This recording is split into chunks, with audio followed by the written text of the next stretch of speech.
Hey everyone, and welcome to today's webinar, The Truth About Social Media, What Small Businesses Need to Know. My name is Riley McLaughlin, and I will be your webinar host for today.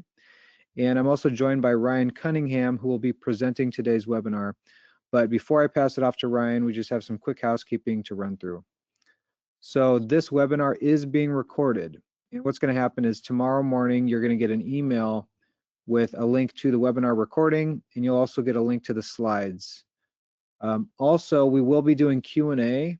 So if at any point during the presentation you have a question, just please go ahead and put that in the chat. And I will be monitoring the chat while Ryan's presenting. And if you have a question, I will see it. So with that, I'm going to pass it off to Ryan. Hello, everyone. I just want to introduce myself really quickly. Basically, why we're here, first of all, is basically small businesses are exhausted by social media. Everyone's getting different advice.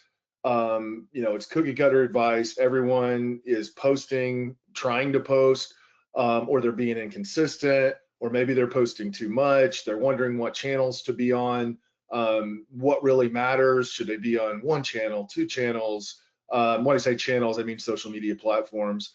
So today, what you're going to learn is what is actually working and what isn't, and then what you should focus on for 2026 and 2027. My name is Ryan Cunningham, a social media manager here at Main Street ROI, also LinkedIn and YouTube's ad specialist as well. 12 years of marketing experience across B2B and B2C sectors. I founded and operated a successful marketing agency for 8 years. I specialize in designing and managing organic and paid social media campaigns, YouTube ad campaigns, and LinkedIn ad campaigns for small business owners and enterprise clients. So why social media matters? Because it really does. 71% of consumers research first. They research a local business or any brand, typically on social media. They want to make sure that you're legit, that you look legit, that you're posting, that you even have a few followers, some engagement. I'm sure you do this, I do this, most people do, especially if you're going to spend anything more than, like $20 on a t-shirt or something. Even then you may still check. 78% discover new businesses through social. And I know I have local businesses here, but this is, really all brands. It's become essentially a discovery engine. Not just to post entertaining things or promotions. It's actually a discovery engine for consumers to find businesses. 3 times more foot traffic. Businesses who are active on social media typically get up to 3 times more foot traffic. Again, because they're top of mind, they're posting, they're in feeds, they're getting shared with family and friends. And then social media itself as a channel overall has 62% cost savings compared to traditional ads as ad costs keep rising. And then businesses using social, on average, when this data is aggregated, typically have a 24% revenue growth. You don't have to dominate social media, but just being invisible costs you real actual sales and customers. So the honest truth about social media is this. A lot of people are going to say, it's where you're going to get all your leads, or you're going to get all your sales from social media. Yeah, you will get some leads and sales, absolutely, but it is not your #1 lead generator. It's search, referrals, email, and ads usually beat organic social for direct leads, and that means trackable direct leads. You put money in, you run an ad, you get a lead, you can track it back. Social is a little more ambiguous. You can, with Google Analytics, track these things and find out if you're getting revenue and leads from organic social. That's probably the best window for that. And there's some other third-party tools as well, but that's the main one we use ourselves is Google Analytics. But if you're inactive on social media, then your customers are just going to assume you're closed, you're unprofessional, you're not trustworthy, or you're not legit, or you just don't care about your business. It's essentially, you've got a website as your storefront, but you also have your social channels as your storefront as well. And that shows how much you care about your business by, you know, being active there, and not just posting, but responding to comments and, you know, DMs as well. And social media today is what I like to call assist marketing. It helps people decide to choose you over your competitors. So while it's not the #1 lead generator for you, it is the assist marketing for that. The big problem is expectations versus reality. You know, most businesses, as I mentioned earlier, that, you know, they may think that you may think you can post, go viral, get customers, repeat, and you just keep doing that. But the reality is, you know, maybe 10 years ago, but the reality is in 2026, 27, you have to post consistently, offer value, build trust, you know, boost your best content that you find out your audience is raising their hand and say they like it, put a tiny bit of spin behind it and boost it.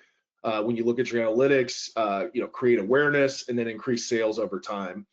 And, you know, it's a snowball going down a hill. It's not a slot machine that you just keep pulling and hoping that something goes viral. And once you find that, it's like, oh, we'll just do this every time and it's just going to work. It's not quite like that. It's, like I said, more of a snowball going down a hill. Myths and misconceptions. Myth, if I post promotional content, I'll get sales. Wrong. Overselling definitely destroys your reach. Value is what grows audience on social. And this just isn't from a philosophy standpoint. This is an algorithm standpoint. It knows exactly, it can read the context, the algorithm itself on these platforms can read the context of your posts. It even knows what your videos are about. They've gotten really smart, really advanced. So constantly making promotional posts, that's going to signal the algorithm not to push your content to someone else, because who wants to constantly see, oh, we got 25% off, or, you know, buy one get one free, and that's the only thing you have to offer. They basically want value. The algorithms are going to reward you for offering value. Second myth, I need to be active everywhere. Not true. Most small businesses should just master 2 platforms. You just need to identify what 2 platforms those are, where your ideal customers are at. If you're B2B, obviously LinkedIn is going to pop up right away. But if you're a visual B2B business, then it may be Instagram. If you're not a super visual B2B business, then Facebook would be the second channel possibly. You know, there's so many options there. If you're a big e-commerce company, you know, Pinterest could be a good channel for you, and TikTok, of course. Which leads to the next thing. Myth number 3 is TikTok is mandatory. It absolutely is not. For most local businesses, it isn't necessarily going to be a channel you want to invest a lot of your time in. For one, it's labor heavy. You have to invest a lot of time and money into making videos. And you have to post a lot on TikTok. It's not one of those post 3 times a week platforms. You typically have to post basically every day, sometimes twice a day. If you have the resources for that and the time and you're efficient at it, then that may work for you. But it also is reaching an international and national audience. So if you're a local business and you're just wanting to get people in, you know, Indianapolis or Cincinnati or whatever, it is definitely not mandatory. It does depend on your industry and demographic. If you're a big brand, obviously, you know, B2C, most likely you might want to be on TikTok, but it's just going to be case by case. Myth number 4, posting twice a day will help. Other than TikTok, maybe Instagram. You know, posting twice a day can actually hurt you, because then you're going to have 2 posts working against each other. They are active for so many hours. You post another one. You can sometimes get away with posting one early in the day and one really late in the day, depending on the platform. But posting twice a day, they can compete with each other, you know, with your own brand. Myth number 5, if nothing happens in 30 days, it's not working. Again, this is a snowball going down a hill. It's not a slot machine. So organic growth is a delayed reward. The momentum typically starts to build around month 2 or 3. And you notice I say starts to build. Why most businesses don't see results. Research shows that failures come from posting only promotions. That's not just research. All of this is my own experience as well.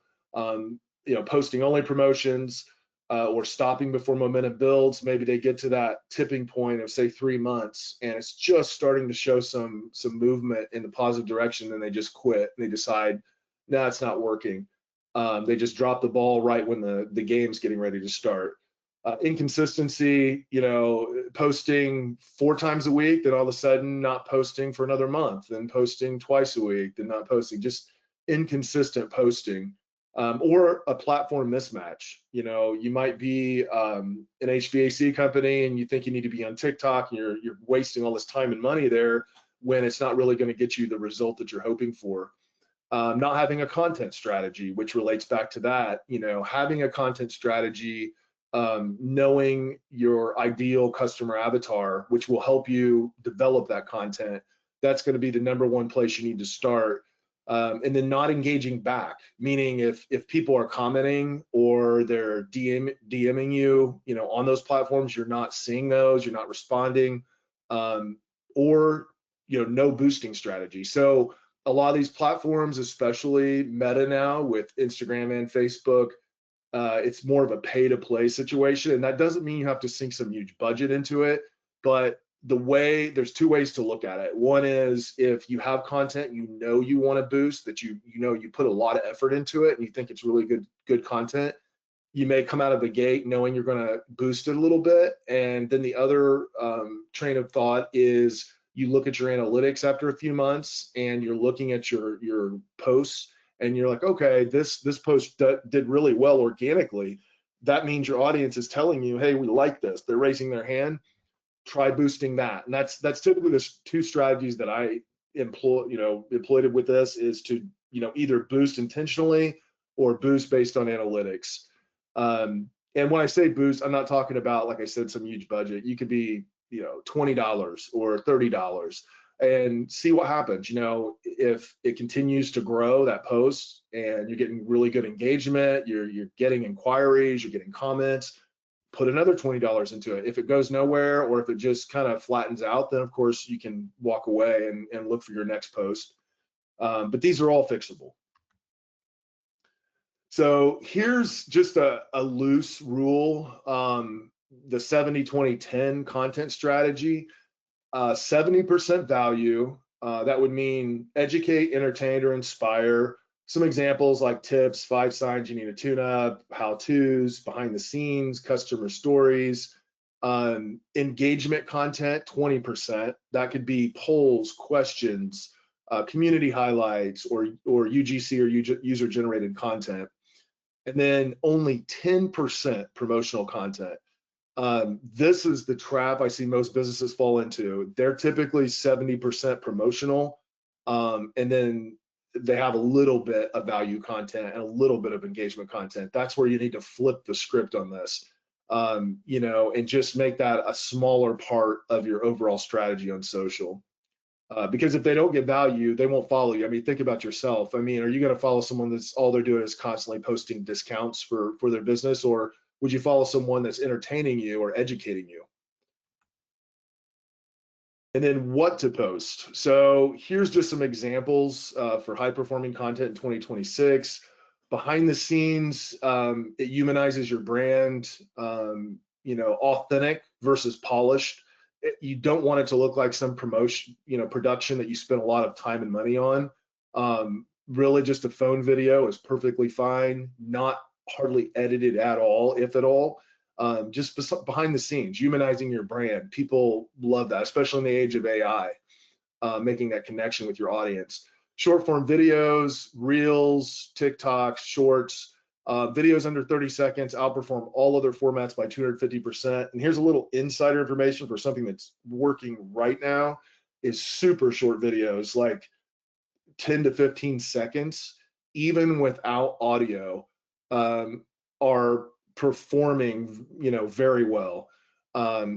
It depends on your industry and your niche. You can get away with doing something like that, but it just depends. I mean, you can add audio and you can definitely narrate it or talk, but I'm just saying that shorter videos, even shorter than 30 seconds, are doing really well right now, especially like on Meta platforms, which would be Facebook or Instagram.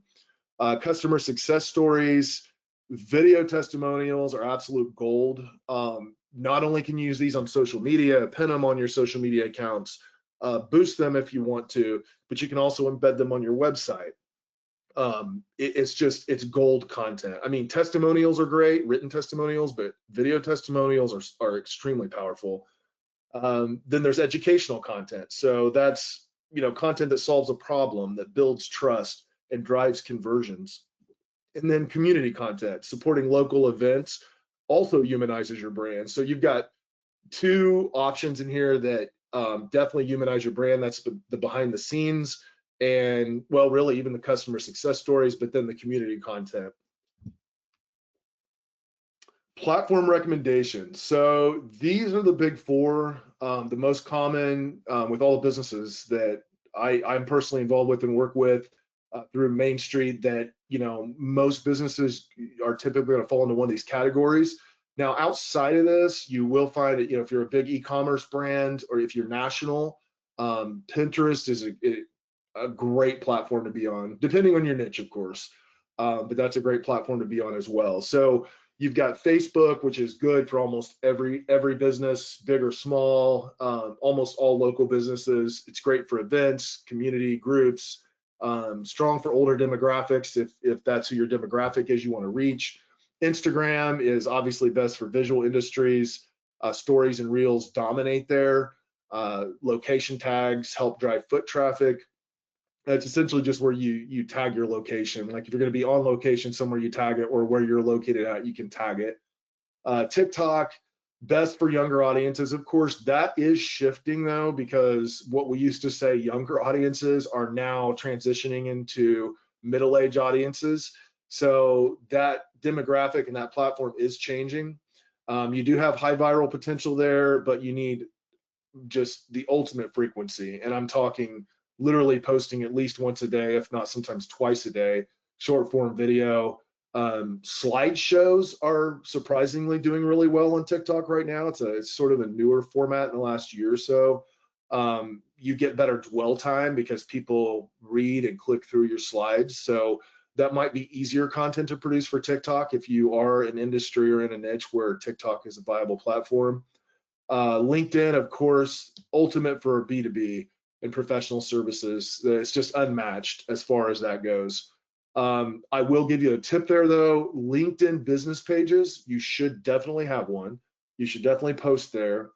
But I will tell you that the quote thought leader account or posts are what is doing the best on LinkedIn. So what that means is if you're the business owner of a B2B business, or you're the CEO, or someone higher up in that business, posting from your own LinkedIn account is where it's at. That's where you're going to get the most engagement, the most growth, and then you can periodically invite your followers to follow your business page. LinkedIn just really pushes the thought leader post and the personal accounts versus the business accounts, at least right now. So that's something to keep in mind. The biggest thing is to choose two of these and just master them. Don't try to do all four.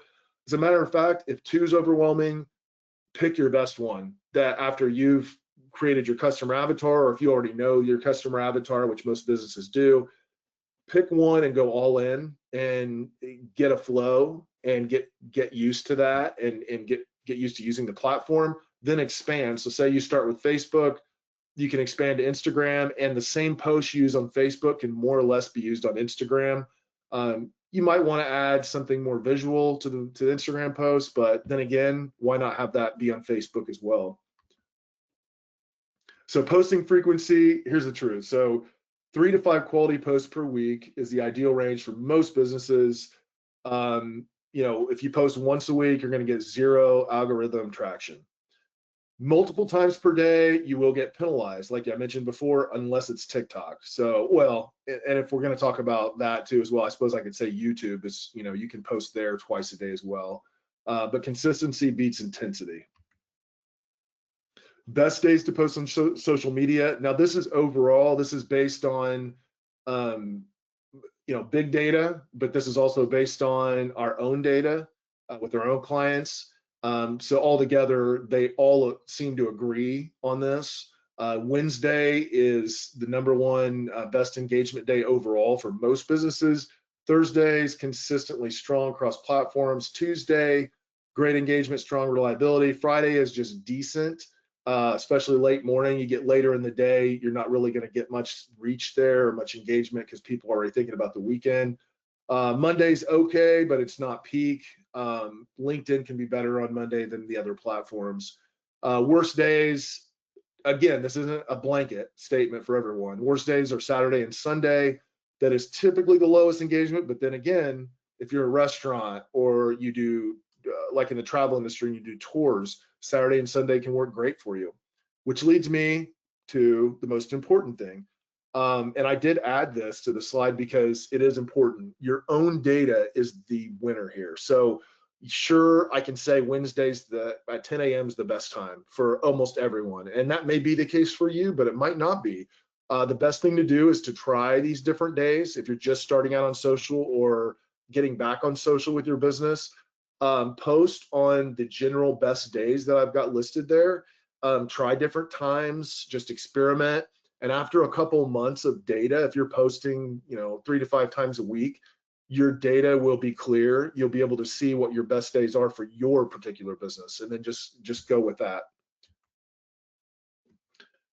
Again, here, these are actual specific times as far as like, and this goes back to look at your data again, but universally, most all platforms, and this is based on a lot of data from a lot of social media third-party platforms, 9 a.m. to 11 a.m. is peak across most of them.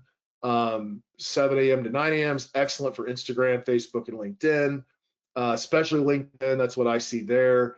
But then also lunchtime, essentially. So either right before lunch, like 11:50, all the way up to around 2 o'clock. Typically, I stay between 11:50 and like 1:30-ish, and post in the middle in there, because what you're going to do is you're going to catch people, especially LinkedIn, Facebook, people that are on their lunch break.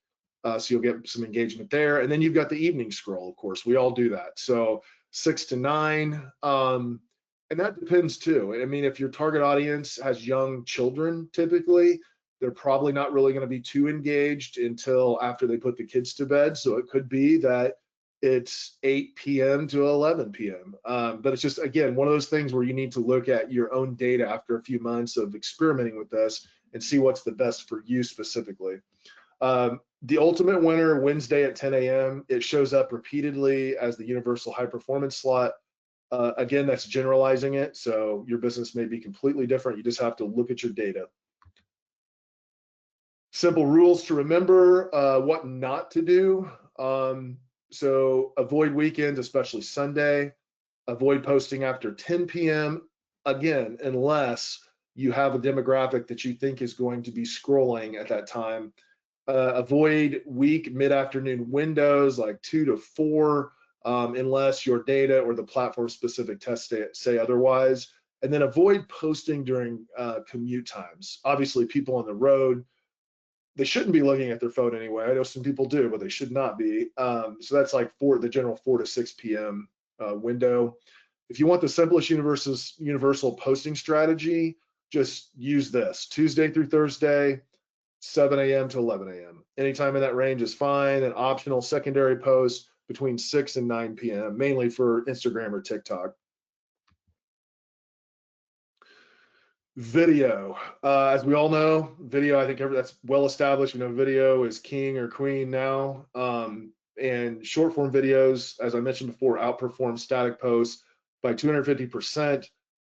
Video drives the most discovery across platforms, and video is the backbone of social commerce and search. And I'll just give you a quick anecdote. Just the other day, I was working with a client that sort of mainly B2B, but they, static posts is what they've sort of always done, doing static posts for them. And we really, dressed it up a lot, really want some really good graphics, and images and things like that. They did okay, but when we tried the short form video, like the 15-second video, as I mentioned, without any voiceover or anything, but it was relevant, we could get away with it with their niche. That, reached, I don't know, like it was like a jump of like 40,000% compared to their static post. So it definitely made a difference, and it wasn't a one-shot thing. I did it again and again for them, and it worked, again. So video, especially a reel like that, gets discovered. When I'm talking specifically about Facebook in this case, so just kind of an anecdotal experience there. AI tools that will make video easier for you. CapCut, a little more advanced. It is a full video editing suite that you can get on your desktop. Of course, they've got the phone app as well, if that's what you want to use. ChatGPT or any other LLM, which means large language model, so Claude or Google Gemini. If you train it well, and I will tell you this is the big thing. I generally am not just going to say, oh yeah, use AI to write the script. You'll get really bad results. So the main point there is you need to train your AI. There's lots of videos on YouTube and different places and learning how to do that. For instance, Gemini, you can make gems. You can use Notebook, which is also a Google product, to train that on script writing and in your niche. Just feed it a bunch of video links, a bunch of websites, articles. You'll train it and then use that to write your script. So you want something that is trained and also on your brand. Upload your SOPs if you've got them, your standard operating procedures, because you're going to train it on your brand as well, on your tone of voice. So you can even put things that you do not want to mention or touch in a script. And yeah, that's the way to do it. Instead of just blindly going to ChatGPT and saying, hey, write me a script for this. That's, you'll kind of get junk output. Hey Jen, this is for lightweight avatar videos. So you can either use their baked in avatars, which look exactly like stripped down UGC, people with a phone making user generated content. Some ideas there, you can have those avatars read reviews. I would never suggest that you pretend that's the person that used your service or bought your product and say, hey, this was really awesome. I'm not suggesting you do that, but you can use those avatars to say, hey, we had a customer that just dropped us a great review, they said, and then it reads off that review. You can use it to help advertise, create ads. You can use it to create even value-driven content. And you can also clone yourself. So you can literally upload a short video of yourself to that platform. It will clone you, and then it's you. It's unique to you. It's unique to your brand. And if you worry about people thinking it's AI, a lot of people won't know because the technology has gotten so good. But if you're worried about that, you can always, every single video, add in a quick disclosure and say, by the way, I'm Sam's AI twin, and he's busy doing whatever, and I'm here to deliver this value to you. So you can always put that disclaimer in there every single time in the intro. Canva, we all know and love Canva. Use it for graphics. It's very user-friendly to do a lot of things with graphically. 11 Labs, and you can also use Canva for video. That's a very, very simple video editor that you can use. They've got baked in stock footage that is amazing. It's a good place to start. 11 Labs, that's where you can get the best voice clones, in my opinion. Either cloning your own voice or using their own library of voices. You get the most realistic sounding ones there. And then you've got Opus Clip, which is just, there's other competitors. It's not just Opus Clip. We're not an affiliate for any of these companies or anything, but Opus Clip is just, essentially you can feed it a long form video and its algorithm looks at that, deciphers it, and then breaks it down into smaller chunks. So you can have short form video. So like, for instance, if you have a 15-minute video that you produce, you put a lot of work into, you posted that video on YouTube, on social media, feed it to Opus Clip. It will add captions, add emojis and graphics, and it'll split that up into what it considers your most viral potential based on that video. And then you could possibly get, 8 more pieces of content out of the one that you produced, which is great. Pay-to-play boosting, I mentioned this earlier, boosting posts versus paid ads. What's the difference? So boosted posts are best for awareness and engagement, to use on your high-performing posts, like I mentioned before, or intentionally.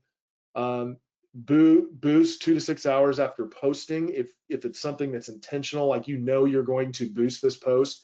Otherwise, you're going to need to wait till you get a little more data in to see if it's popular. The budget can just be $5 to $20 or more. It's up to you.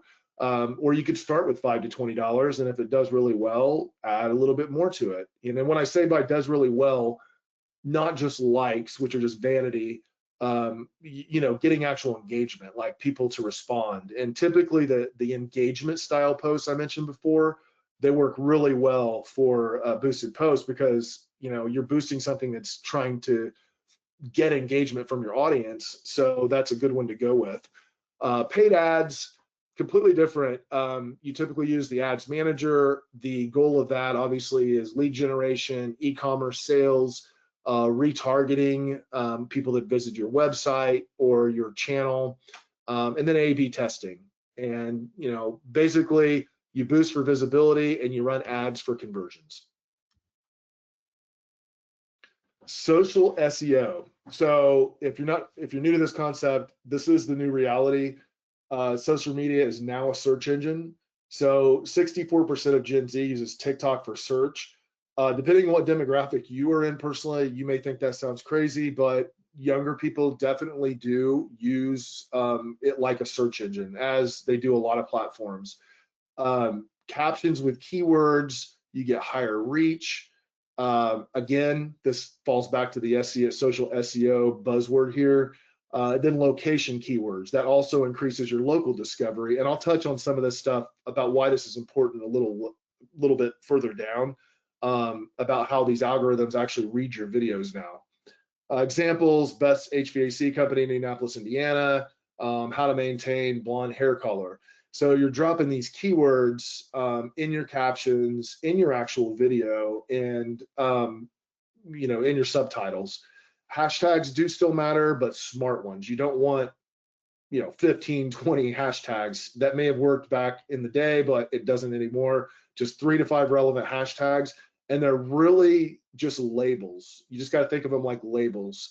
They're category labels that helps the algorithm better understand your content rather than magic bullets for discovery.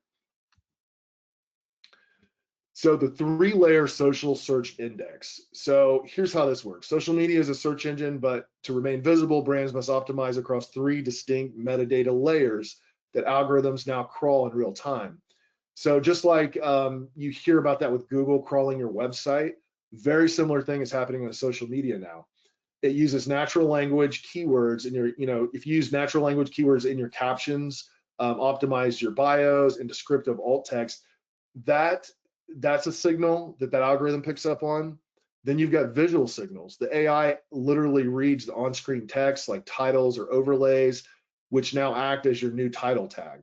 So the content in your actual video, even if it's not subtitles and it's just spoken word in your video, the algorithm processes that and it knows what you're saying and what the content's about. And then auditory signals with near perfection AI transcription. Spoken audio, like I just said, is now a search surface of this. So saying your keywords out loud gets indexed as metadata. So just keep that in mind when you do produce video content, even for these social platforms.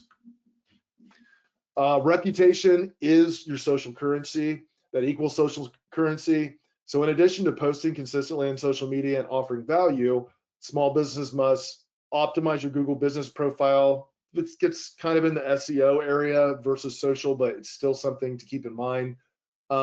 Keep your info consistent across profiles.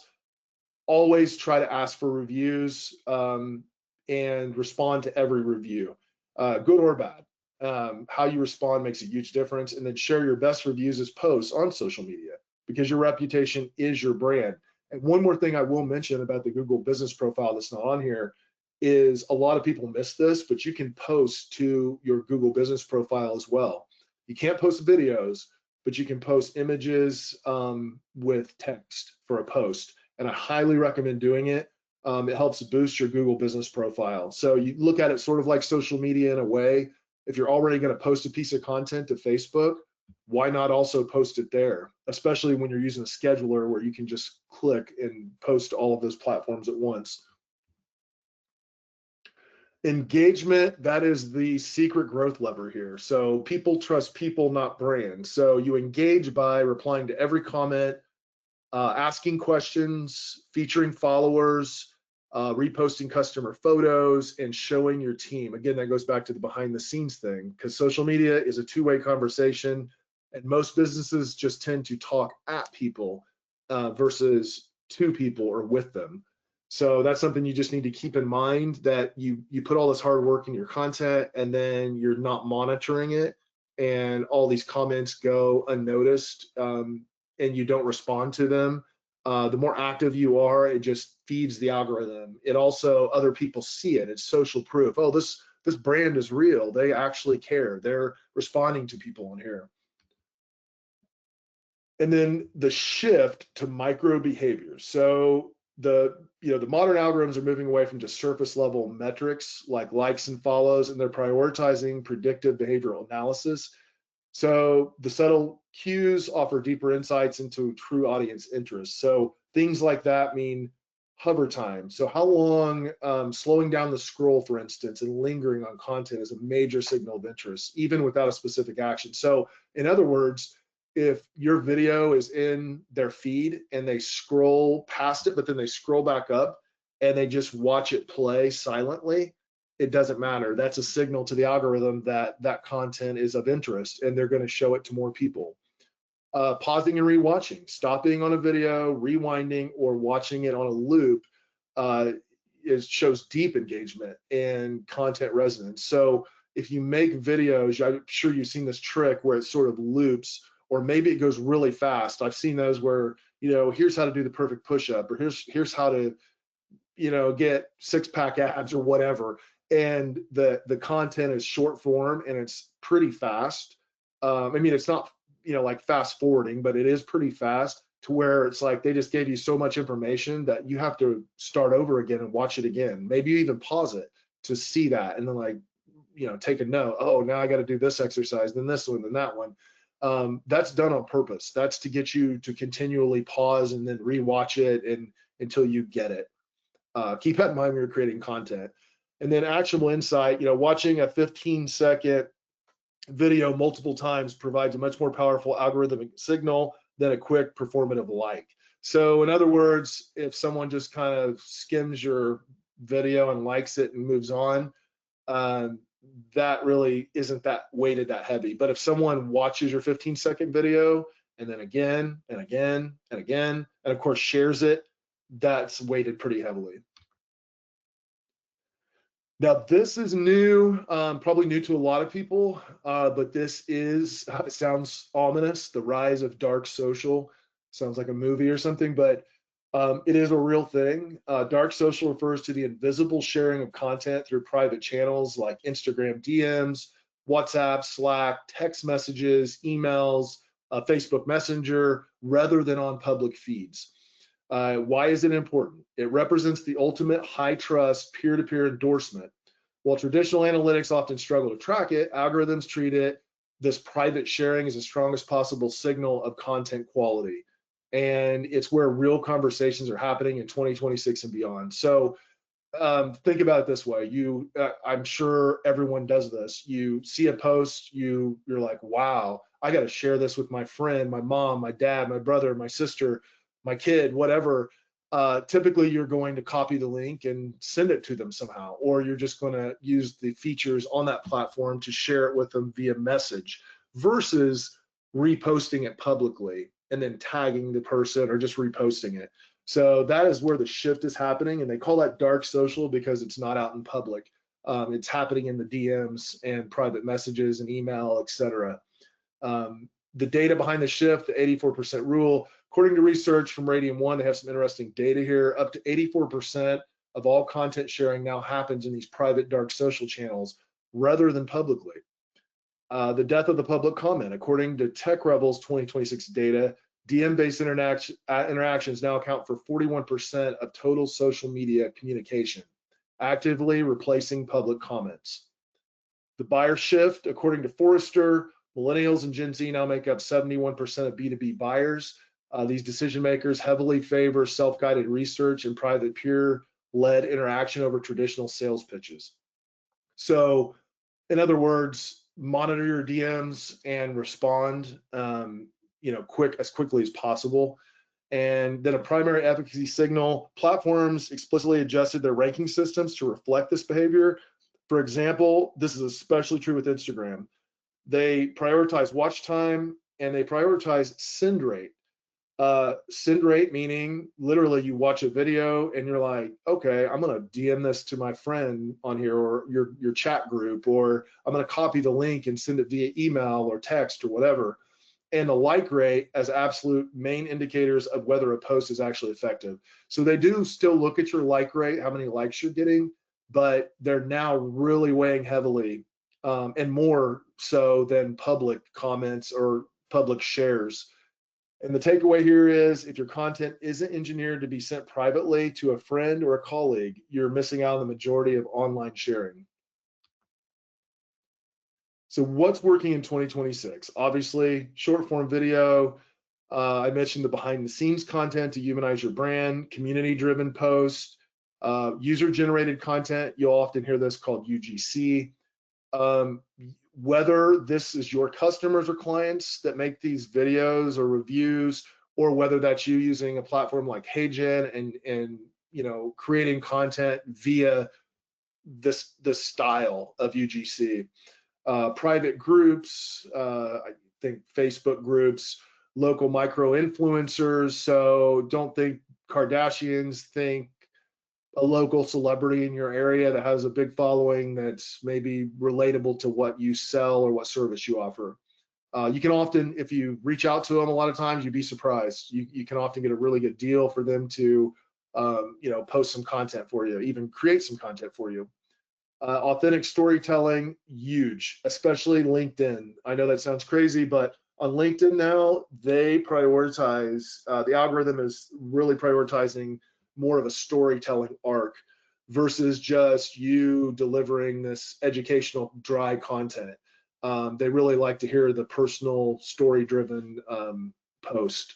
The algorithm can read it, it knows it, people respond better to it now on LinkedIn, so that's kind of a tip there. And then just balanced content strategy. So, balanced in terms of what types of content, following that rule, but the type of content also in terms of video versus carousel or short form video versus long form. So that's what's moving the needle in 2026. So what is coming, what's here now and going to continue to explode and grow, which is private communities. Again, think Facebook groups, LinkedIn groups are the two biggest one most people think of. Social search becomes dominant. Again, people are using social networks like a search engine, so they're searching on there. Keywords matter more than hashtags. So again, keywords not meaning just in the text of your post, but if it's a video, actually saying it in that video. Social commerce grows. Think TikTok Shop. This has been exploding out for a couple years. Instagram checkout, and then live shopping, which is really popular in some other countries, the live shopping thing, but it's really growing here as well. And then more messaging, more sales. Again, I go back to the DMs and the dark social, not only for people sharing your content, but them reaching out to you. It's just so much easier and intuitive for someone that's on a platform that sees your post to reach out to you on that same platform versus going to your website, looking for your phone number, filling out your contact form. They want less friction. And then the platforms also weight that heavy. They don't want people getting pulled off platform either. Rising ad costs, so the creative quality becomes the competitive edge. You know what, this is another tip for ads, as far as social ads. The targeting doesn't matter so much anymore with like meta ads, for instance, but what matters most now is actually the creative itself. The algorithm actually can read the creative, knows what it's about, and it will go out and find the audience for you based on that. So it's extremely important in your ad creatives, even on Meta, for instance, to make sure that the creative doesn't go off the rails and that it's focused on what you have to offer.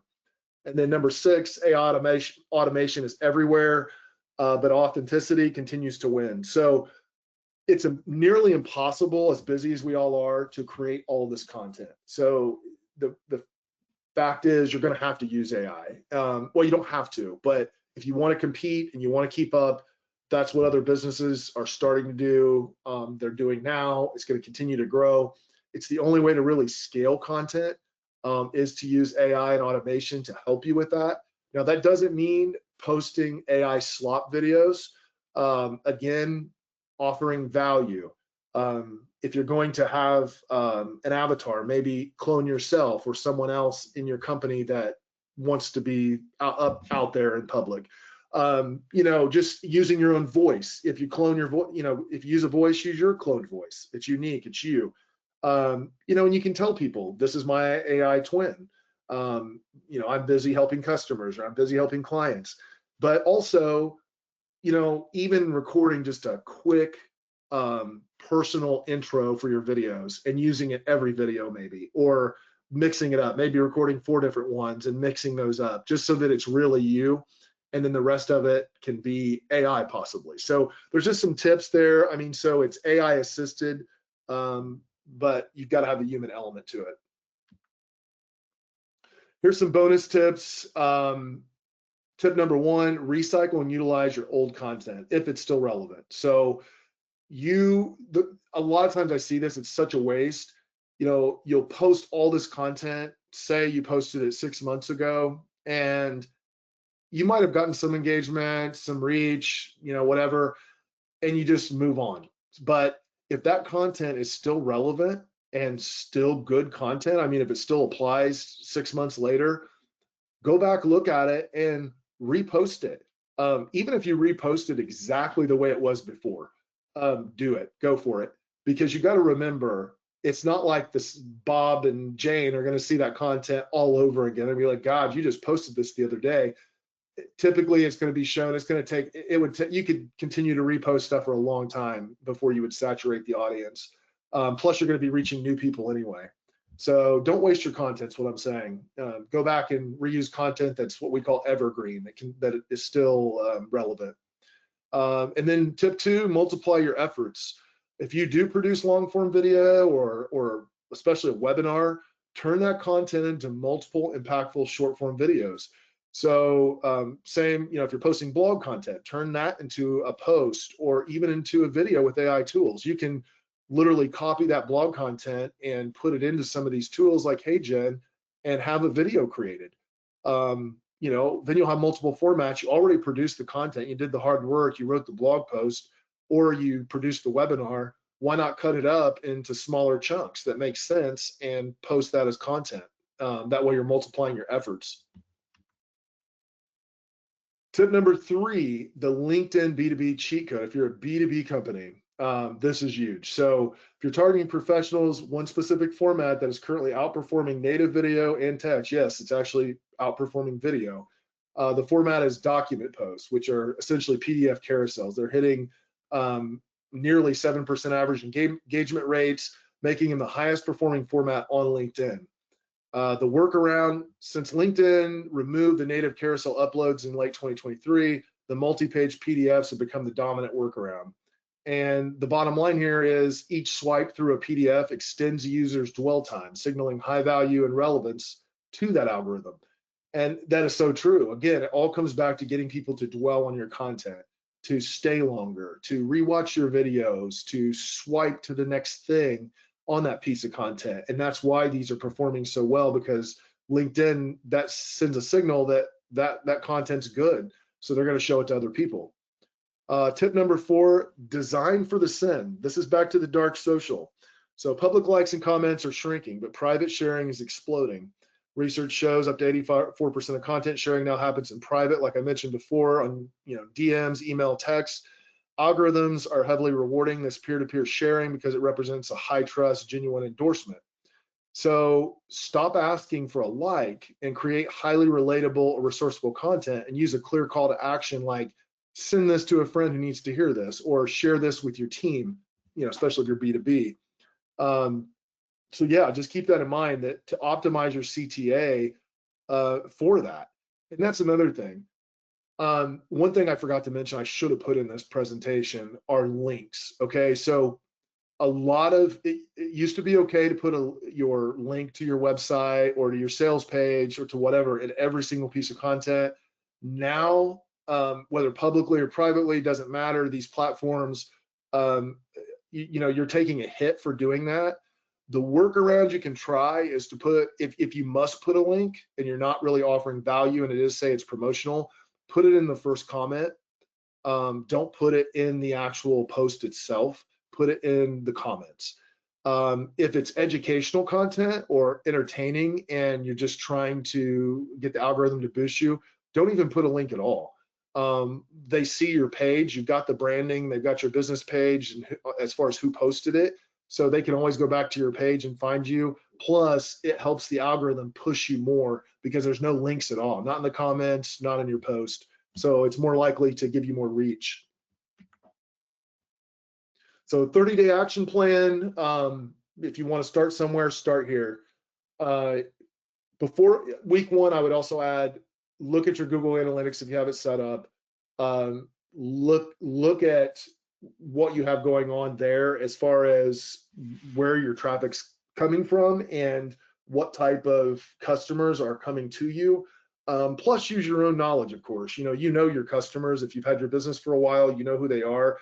Think about that. Then think about that when you choose the 2 platforms to focus on, or even the 1 platform to start with. Fix your profiles. Make sure you've got a really nice profile backdrop image. Make sure that you've filled everything out that you possibly can in your profile for that business page.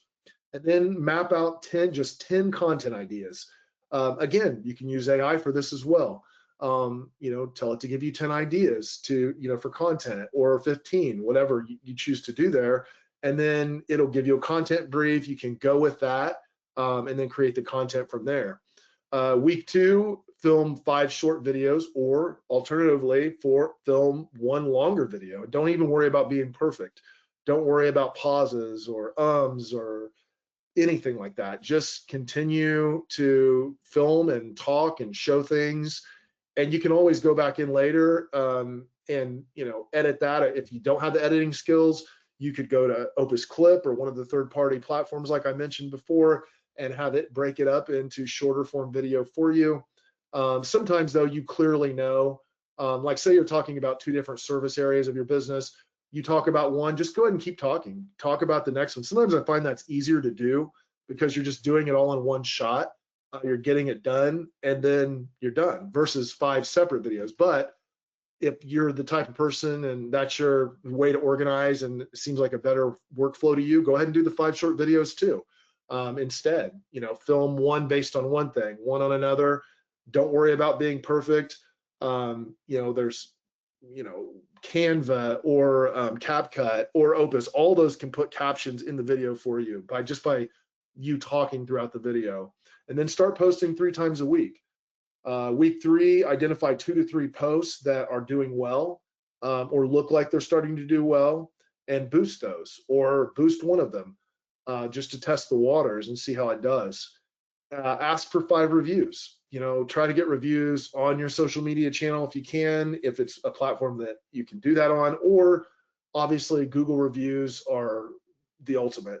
Try to get Google reviews on your Google business profile, and then add local keywords to your captions. So if you're focused locally anyway, make sure that you add those local keywords, the city you're in, the town you're in, the county, you name it, the neighborhood, or places of interest. And then week 4, review analytics, adjust your content mix, and then plan for the next month. And not just adjusting your content mix, but also when you post. Look at that. Look at those analytics. You're posting on those, overall best days to post. You might find some of them work better than others for your particular business. So the final takeaway is social media is essential, but it's not everything. It's assist marketing. Stop selling and start providing value. Choose 2 platforms and master them. Video beats everything else, except on LinkedIn right now, which would be those PDF carousel posts. Boost wisely and advertise intentionally. Build trust, not just post, and consistency will always win. And I'll open this up if anyone has any questions. Awesome. Thanks so much, Ryan. Yeah, so if you do have a question, please just go ahead and put that in the chat. And I actually have a question, Ryan, while we're waiting for people to put something down. So Yeah. for the small business owner who's busy doing a lot, they've wearing 25 different hats. Social media is something that it's been on their radar. They know they should be posting, and they just need help generating that content. Would you recommend that they focus on prompt engineering, so just working on a really thorough prompt and testing different tools, or would you say that what they should do is actually create something like a custom gem or custom GPT and actually train it on their content guidelines as a resource to go back to help with things like script generation and maybe even image creation? Yeah, I would definitely, do the work up front, put the work in up front early. It might be a pain. You might not like it, but it might take you a little longer. But I would definitely vote, create a custom GPT or custom gem. I've been using Gemini, Google's Gemini, quite a bit, just because it works with all of our tools. We already use Google Drive and all of that, and of course Gmail. So, Gemini is a great tool. It's got what we're calling gems. This is essentially a dedicated tool for you that you customize to you and what you want to accomplish. So, in other words, you want an idea generator for your business for post, you would create gem. Essentially, you'll see it there in Gemini, create gem. You'll name it. You make sure you name it so you know what it's for. And then you can put a quick description to remind you of what that gem does. And then you give it instructions. And those instructions are, again, you can even use Gemini to help you write the instructions, but the instructions would be like, every time I want new content ideas, I'm going to just say new content. And then it's going to go, okay, great. What, anything you want to focus on particularly or whatever. It's going to ask you a question. You might say no, just give me some ideas. And then it'll generate the ideas for you. Now, the other piece to that is it's got a knowledge base in those gems, and it's structured very easy. It's user friendly, this whole thing. You just upload your knowledge base. So say that you have standard operating procedures, or you have content guidelines and things like that. You just upload those documents right there. I mean, you can upload multiple documents. If you have images, anything, logo, anything, you can upload all that right there. Or say that you found you want to really dig in and do a ton of research, like I mentioned earlier with Notebook LM, which is another Google product. That's also integrated with Gemini now. So you can do research on, like, for instance, for your industry and the type of posts that are doing really well and that sort of thing, and then feed that knowledge to that gem. So essentially, every time you go back to it, it already knows what page you're on. It knows your business. It can give you a list of ideas, new ideas each time. And likewise with writing a script that's got your tone. And it may not be perfect the first time out. You may create the gem and you'll be like, yeah, this output's not the greatest. I need to tweak this. You go back into it and you change something, and you get it dialed in the way you like it. But the nice thing about it is you've always got it. It's always there. It's trained. It knows what you need to accomplish. It's single-minded in that sense, that each gem does that one thing, and you just go back to that as your resource. That's what I recommend, because if you start doing just chats, you're going to have a load of chats, which I'm sure some of you might already have. That's how I started out as well too. You'll have a load of chats you have to go through to find it. Even if you pin them, you'll end up with a bunch of pin chats. So yeah, definitely do a gem or a custom GPT if you can. All right, and I'm not seeing any questions, so I think we can go ahead and wrap things up. If you do want a social media quote from us and to work with Ryan in particular, type quote in the chat and I'll follow up with you. And just another reminder, this webinar was recorded, so you'll get an email with a link to this recording and the slides docs as well. And also tomorrow, if you do think of a question that you just didn't think of today during the presentation, just reply to that email with that question, and I'll make sure Ryan gets it. All right, so with that, thanks so much, everyone, and thanks, Ryan, for this awesome presentation. Yeah, thanks, Ryan. Thanks, everyone. All right, everyone, have a good day. See you on the next one.